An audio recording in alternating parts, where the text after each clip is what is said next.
Welcome everyone to another episode, and today we're going to be talking about RaptorDB, and on the show with us today is Will Johnson, who is the VP of Data Platform Engineering here at ServiceNow. Great to be here. Really excited to talk about Raptor today. Before we get deep into it, just give me a little bit of your background here at ServiceNow. So I was part of a startup that was acquired by ServiceNow in 2019 and led a lot of initiatives here. Currently leading the data platform team, which is all of our core data services. So Raptor's a big part of it, but it's also our time series infrastructure, Kubernetes, anything around performance and scale below the application tier is a part of my organization. It's a really interesting space to be in. Oh, cool. Because, I mean, that's kind of ServiceNow's thing, is working with databases, and you've got this giant, massive pool of information. Now, what do you do with it?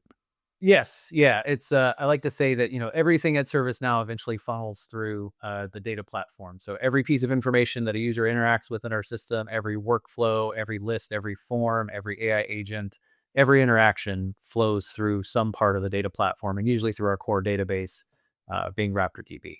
So RaptorDB is relatively new, or very new. How does that come into ServiceNow?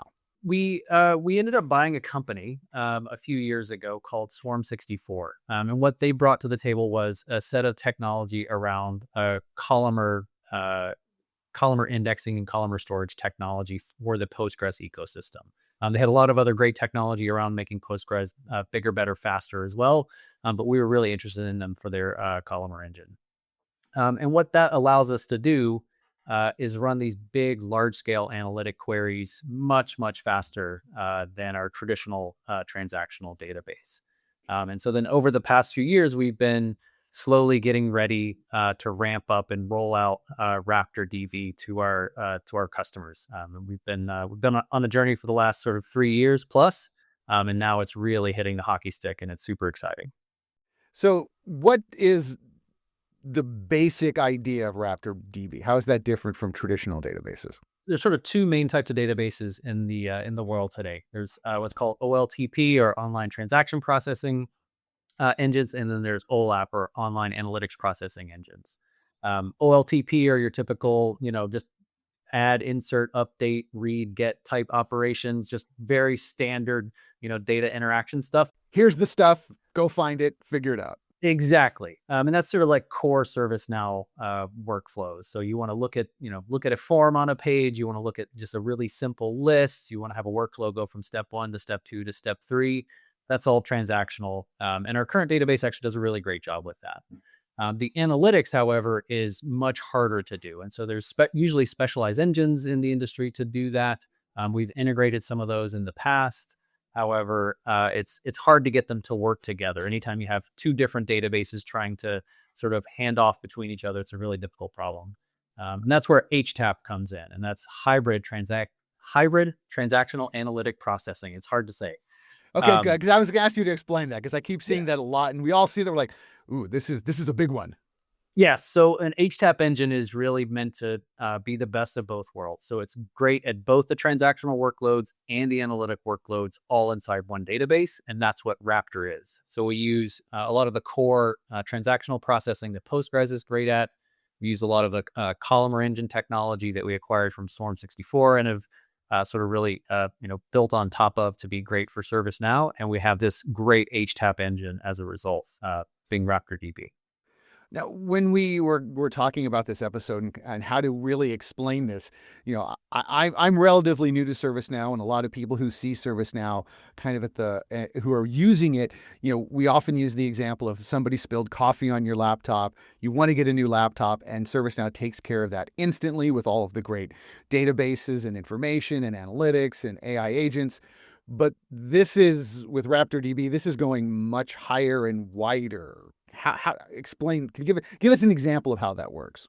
Yeah. So we work with, like, the coffee on your laptop is sort of the quintessential ServiceNow use case. And again, we're great at that. Our core database, for the last 10, 15 years of the company has been excellent at executing on that. What we're seeing, though, is larger and larger companies bringing, much more complex data sets to bear. Telco being a great example. So they're not only just managing all the laptops inside their environment, they're managing all of the telco equipment, every cell phone tower, every networking router, switch, every station that manages an entire nation's telecommunications infrastructure is being managed inside ServiceNow. And so when one of those devices gets sort of the equivalent of coffee spilled on it or gets taken out by a hurricane or something like that, we want to understand the impacts across their environment. We want to understand, what's the impact of their customers, what's the impact of their network, how do they route field agents to go service that equipment, quickly and efficiently. It's a much larger scale problem. And so we need the transactional workloads to, get the person in the van going to the right place. But we also need to understand these large analytics. We need to be able to run these large scale analytic queries to understand how big of a blast radius is this? What's the impact? Again, could be an entire region of a country or even an entire country in some cases. And we need to be able to run those analytics in real time, dashboards, alerts, all that kind of stuff. Yeah, because that has to be insane if you're, anybody's going to be running a whole bunch of laptops. But like you said, you've got power supplies and routers and cables and then humans. And then, then you start thinking about, field service management and all of the other tools that ServiceNow offers that are literally waiting for somebody to connect the dots, so to speak.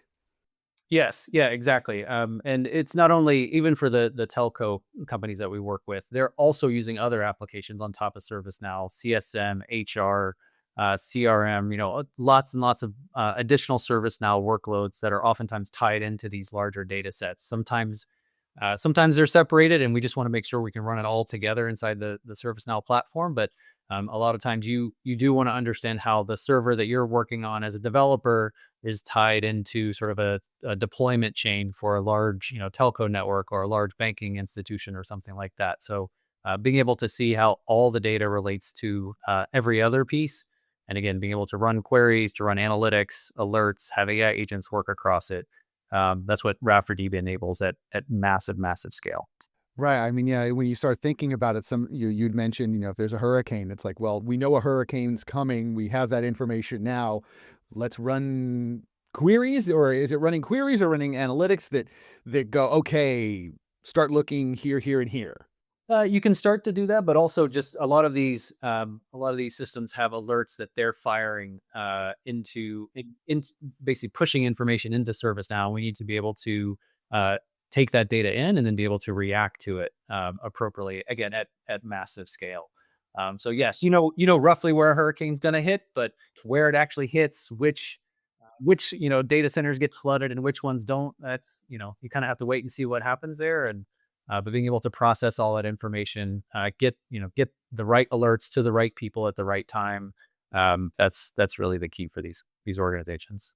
Well, that makes total sense, and it sounds like there's other problems that we needed to be solved. Because if we've gone to RaptorDB and this is a major change, what were some of those bigger performance or technical issues that are now no longer the issue? What we saw was customers would have sort of the CMDB as one of our core data models inside ServiceNow. It's all of your configuration information for all of your equipment, but also things like all the tasks that have ever been worked on by your operations team and things like that. As those data sets grew larger and larger, it got harder to be able to perform these large scale analytics to understand which type of your operations teams are better at certain tasks versus other, as an example, or which equipment tends to fail faster, due to, could be a manufacturing issue, could be they're all in one data center that's running a couple centigrade hotter than the other, any number of different reasons. But being able to sort of slice and dice that data and understand, what's going on with your business, that's what Raptor makes available to you as an administrator. Yeah, I have to point out, I've been inside one of those giant data centers, and it's fascinating when you see everybody's configuration and just how they're wiring things and doing stuff. It's like you can't take pictures of anything because everything is proprietary and secret sauce into all of this. It's really a fascinating, maze labyrinth of machinery that makes everything run. But one of the other cool things, and this is true of ServiceNow in general, but we don't ship a fixed data model. We don't ship like one set of queries you can run, one set of tables and schemas you can edit. Our customers, even two telcos, two banks, two healthcare companies, could have completely different ways that they store and manage and access their data. We allow them to customize to their heart's content, which is great. And Raptor and the ServiceNow platform are able to make all of that happen seamlessly and transparently. And what Raptor Pro enables you to do is make it all super, super fast. So that's another sort of cool technological advancement we had, was making sure it worked just like it used to on the old engine, but just bigger, better, faster. So how did you figure that out? Because oftentimes it's like, we're going to deliver this. There had to be the first one through the door, so to speak. How did it work out when we launched it? What we normally do at ServiceNow is we drink our own champagne here first. So anytime we roll out like a big technological innovation, it usually goes into some of our own internal instances first. The great thing for customers is that some of our internal instances just happen to be some of the largest and most complex in the ServiceNow ecosystem. So we get a lot of really great experience there, just running it internally first. So systems like Now Support, which all of our customers should be familiar with, have been running on Raptor for quite some time. Our internal employee portal has been running on Raptor, as well as a number of other systems. And so we usually get a lot of great experience there. And then we start rolling it out to select customers. We work with them. We've worked with a number of them sort of through a pilot program, which has been really exciting. So last year we worked with around 10 customers, and household name brand type environments, You can go to large. the website and see the logos. Yeah, you can see the logos. Like, these aren't, this aren't mom and pop shops. Great ServiceNow customers. They're really putting the platform through its paces on a day-to-day basis. And we come up with a plan of, like, we're going to make copies of your current production instances. We're going to allow you to test it. We're going to provide, do a lot of performance testing on our side to make sure we feel comfortable migrating you to Raptor.